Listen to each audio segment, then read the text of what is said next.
The night was quiet except for the soft hum of a coffee machine and the faint buzz of the diner's neon sign outside that read open 24 hours. Lily wiped down the counter for what must have been the 10th time that evening.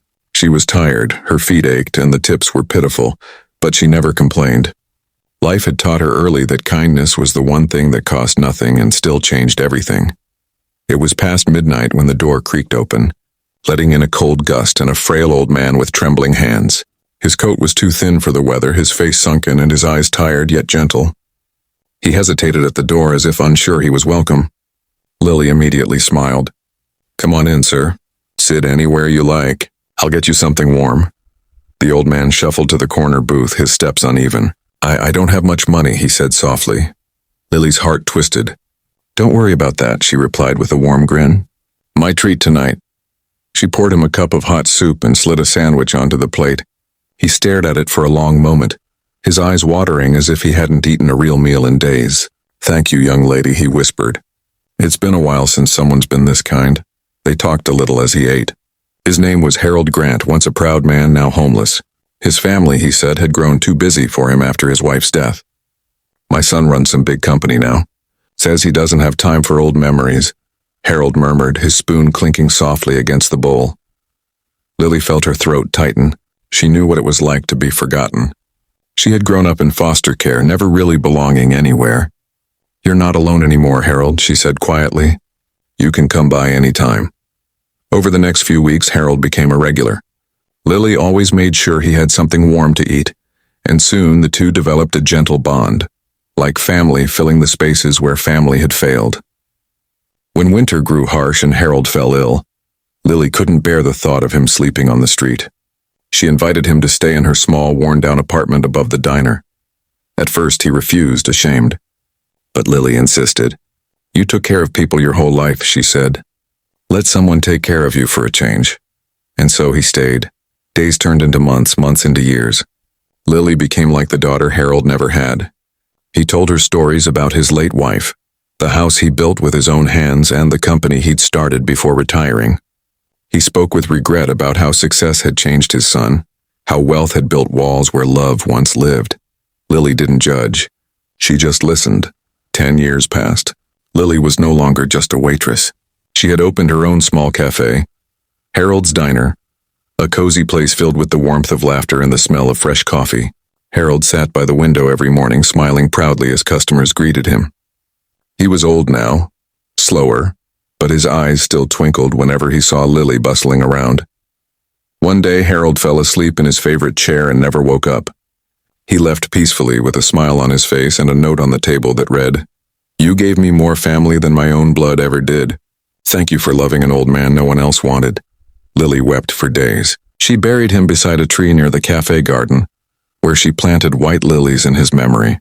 She thought that was the end of his story, but it wasn't. 2 months later, a group of men in suits entered her cafe. One of them, a tall man in his 50s, introduced himself as Richard Grant. His face was pale, his eyes weary. "You knew my father," he said. Lily's heart raced. "Yes," she replied softly. "He was family to me." Richard looked around, taking in the photos on the wall. Pictures of Harold smiling with Lily, holding coffee mugs, laughing with customers. "I didn't even know he was still alive until a lawyer contacted me," Richard said, his voice cracking. "I thought he was in a care home. I didn't know—" He stopped, unable to continue. Lily placed a comforting hand on his arm. "He didn't hold it against you," she said gently. "He just missed you." Richard sat down, tears welling in his eyes. "He used to take me to diners when I was a kid. Said it was where people remembered to talk to strangers and smile at life." He chuckled sadly. "I guess I forgot that lesson somewhere along the way." Then he pulled an envelope from his coat. "He left something for you," he said, handing it to her. Lily opened it, expecting maybe a letter, but inside was a deed. To Harold's old family estate, a sprawling countryside house worth millions. Lily gasped. "This must be a mistake," she whispered. Richard shook his head. "No mistake. He told the lawyer that if anything happened to him, his home should go to the woman who reminded me what love feels like." Tears blurred Lily's vision. "I never did it for anything," she murmured. "I know," Richard said. "That's why he trusted you more than he trusted anyone else, and If you'll allow me, I'd like to help you keep this place running. Maybe in honor of him." Lily nodded, unable to speak. A year later, Harold's Diner had grown into a beautiful community cafe with a second branch in the old estate. Lily turned the mansion into a home for the elderly, a place where no one would ever feel abandoned again. She named it Harold's Haven.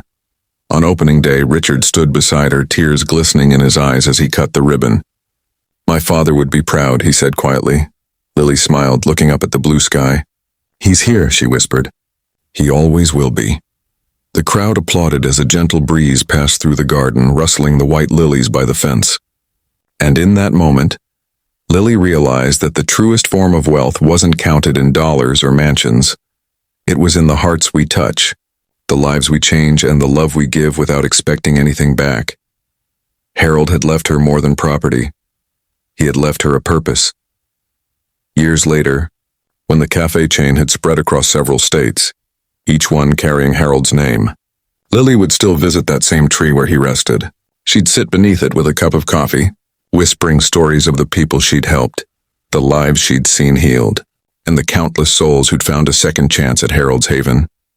And every time the wind would rustle through the leaves, like a soft voice saying, "I'm proud of you, kid," because love, real love, never fades. It doesn't need blood or names or promises. It just needs one heart willing to care when the world looks away.